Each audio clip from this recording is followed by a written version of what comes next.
जय माता दी। श्री दुर्गा सप्तशती दूसरा अध्याय। देवताओं के तेज से देवी का प्रादुर्भाव और महिषासुर की सेना का वध। महर्षि मेघा बोले, प्राचीन काल में देवताओं और असुरों में पूरे 100 वर्ष तक घोर युद्ध हुआ था। उनमें असुरों का स्वामी महिषासुर था और देवराज इंद्र देवताओं के नायक थे। इस युद्ध में देवताओं की सेना परास्त हो गई थी और इस प्रकार संपूर्ण देवताओं की जीत महिषासुर इंद्र बन बैठा था। युद्ध के पश्चात हारे हुए देवता प्रजापति श्री ब्रह्मा को साथ लेकर उस स्थान पर पहुंचे जहां पर कि भगवान शंकर विराजमान थे। देवताओं ने अपनी हार का सारा वृत्तांत भगवान श्री विष्णु और शंकर जी से कह सुनाया। वे कहने लगे, है प्रभु, महिषासुर सूर्य, इंद्र, अग्नि, वायु, चंद्रमा, यम, वरुण तथा अन्य देवताओं के सब अधिकार छीनकर सबका अधिष्ठाता सव्य बन बैठा है। उनसे समस्त देवताओं को स्वर्ग से निकाल दिया है। वे मनुष्यों की तरह पृथ्वी पर विचर रहे हैं। दैत्यों की सारी करतूत हमने आपको सुना दी है और आपकी शरण में इसलिए आए हैं कि आप उनके वध का कोई उपाय सोचें। देवताओं की बातें सुन भगवान श्री विष्णु और शंकर जी को दैत्यों पर बड़ा गुस्सा आया। उनकी भौहें तन गईं और आंखें लाल हो गईं। गुस्से में भरे हुए भगवान विष्णु के मुख से बड़ा भारी तेज निकला और उसी प्रकार का तेज भगवान शंकर, ब्रह्मा और इंद्र आदि देवताओं के मुख से प्रकट हुआ। फिर वह सारा तेज एक में मिल गया और तेज का पुंज वह ऐसे दिखता था जैसे कि ज्वाला में मान पर्वत हो।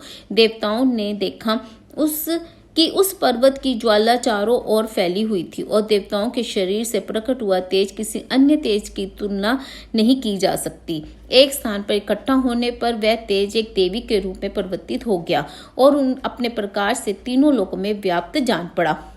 वह भगवान शंकर का तेज था जिससे देवी का मुख प्रकट हुआ। यमराज के तेज से उनके शरीर के बाल बने।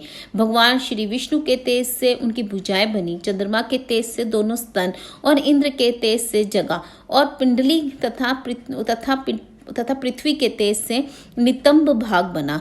ब्रह्मा के तेज से दोनों चरण और सूर्य के तेज से उनकी उंगलियां पैदा हुई और वासुओं के तेज से हाथों की उंगलियां एवं कुबेर के तेज से नासिका बनी। प्रजापति के तेज से उनके दांत तथा अग्नि के तेज से उनके नेत्र बने।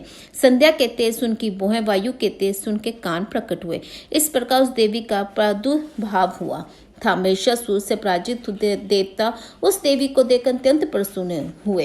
भगवान शंकर ने अपने त्रिशूल में से एक त्रिशूल निकालकर उस देवी को दिया और भगवान विष्णु ने अपने चक्र में से एक चक्र निकालकर उस देवी को दिया। वरुण ने अपने चक्र में से एक चक्र निकालकर उस देवी को दिया। वरुण ने भी देवी को शंख भेंट किया।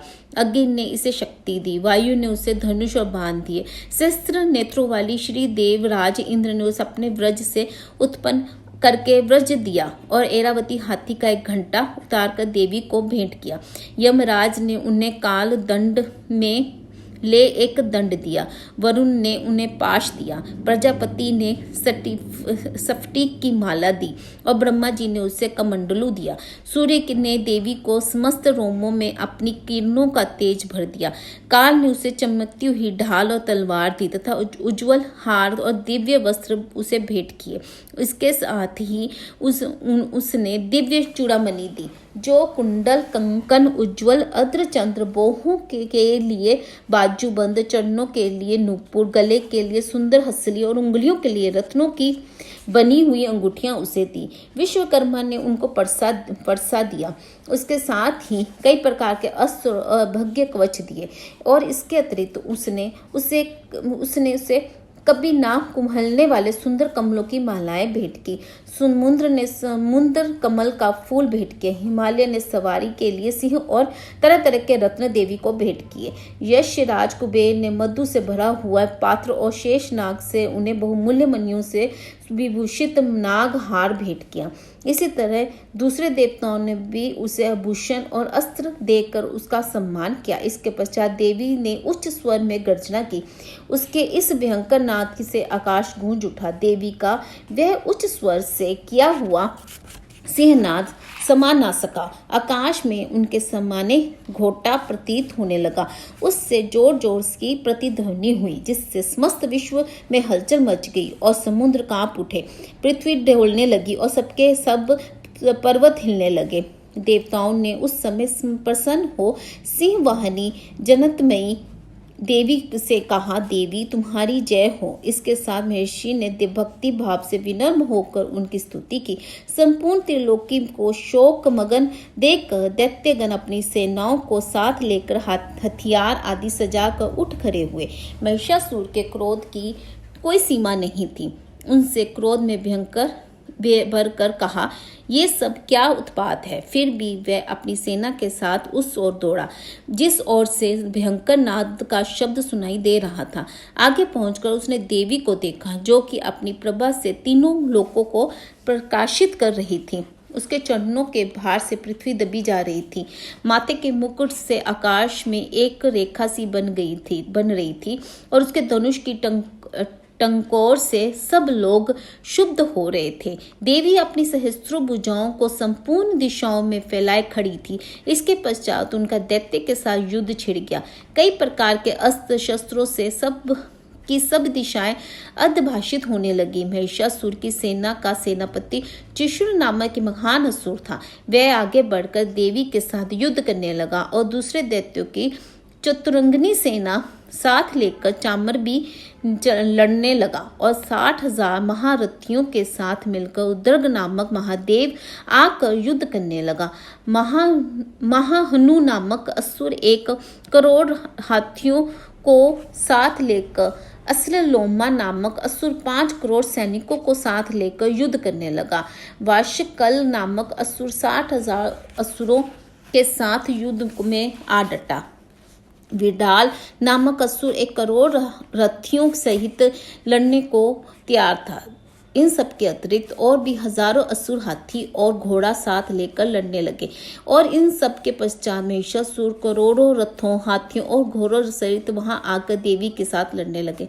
सभी असुर तोमर, बंदीपाल, शक्ति, मुसल, खंडगों, फरसों, पट्टियों के साथ रणभूमि में देवी के साथ युद्ध करने लगे।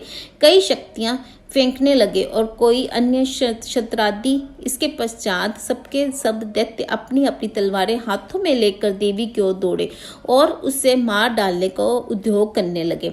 मगर देवी ने क्रोध में भरकर खेल में उनके सब अस्त्रों शस्त्रों को काट दिया। इसके पश्चात ऋषियों और देवताओं ने देवी की स्तुति आरंभ कर दी। वे प्रसन्न होकर असुरों के शरीरों को अस्त्र शस्त्रों की वर्षा करती रही। देवी का वाहन भी क्रोध में भरकर दैत्य सेना में इस प्रकार विचरने लगा जैसे वन में दावानल फैल रहा हो। युद्ध करती हुई देवी ने क्रोध में भरकर जितने भी श्वासों को छोड़ा वे तुरंत ही सैकड़ों हजारों गणों के रूप में परिवर्तित हो गए।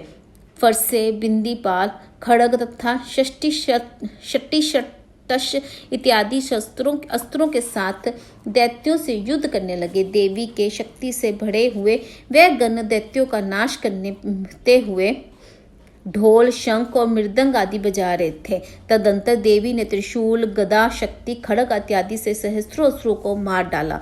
कितनों को घंटे की भयंकर आवाज से ही यमलोक पहुंचा दिया।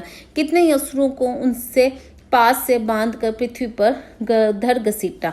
कितनों को अपनी तलवार से टुकड़े टुकड़े कर दिए। कितनों को गदा की चोट से धरती पर सुला दिया। कई दैत्य मसूल की मार से घायल होकर रक्त वामन करने लगे और कई शूल से छाती फट जाने के कारण पृथ्वी पर लेट गए और कितनों की बाण वर्षा से कमर टूट गई। देवताओं की पीड़ा देने वाले दैत्य कट कट कर गिरने लगे। कितनों की बाहें अलग हो गई, कितनों की ग्रीवाएं कट गई, कितनों के सिर कट गए, धर भूमि पर लुढ़क गए, कितनों के शरीर बीच में से कट गए, कितनों की जगहें कट गई और वे पृथ्वी पर गिर पड़े। कितने ही सिरों व पैरों के कटने पर भी भूमि पर से उठ खड़े हुए और शस्त्र हाथ में लेकर देवी से लड़ने लगे और कई दैत्यगण भूमि में बाजों की ध्वनि के साथ नाच रहे थे। कई असुर जिनके सिर कट चुके थे बिना सरधर से ही हाथ में शस्त्र लिए हुए लड़ रहे थे। दैत्य रह कर ठहरो ठहरो कहते हुए देवी को युद्ध के लिए ललकार रहे थे। यहाँ पर ये घोर संग्राम हुआ। वहाँ की भूमि रथ, हाथी, घोड़े असुरों की लाशों से भर गई थी और असुर सेना के बीच में रक्तपात होने के कारण रुधिर की नदियां बह रही थी और इस तरह देवी ने असुरों की विशाल सेना को क्षण भर में इस तरह से नष्ट कर डाला जैसे तृण काष्ठ के भरे समूह को अग्नि नष्ट कर डालती है। और देवी का सिंह भी गर्दन के बालों को हिलाता हुआ और बड़ा शब्द करता हुआ असुरों के शरीरों से मानो उनके प्राणों को ढूंढ रहा था। वहां देवी के गणों ने जब दैत्यों के साथ युद्ध किया तो देवताओं ने प्रसन्न होकर आकाश से पुष्प वर्षा की।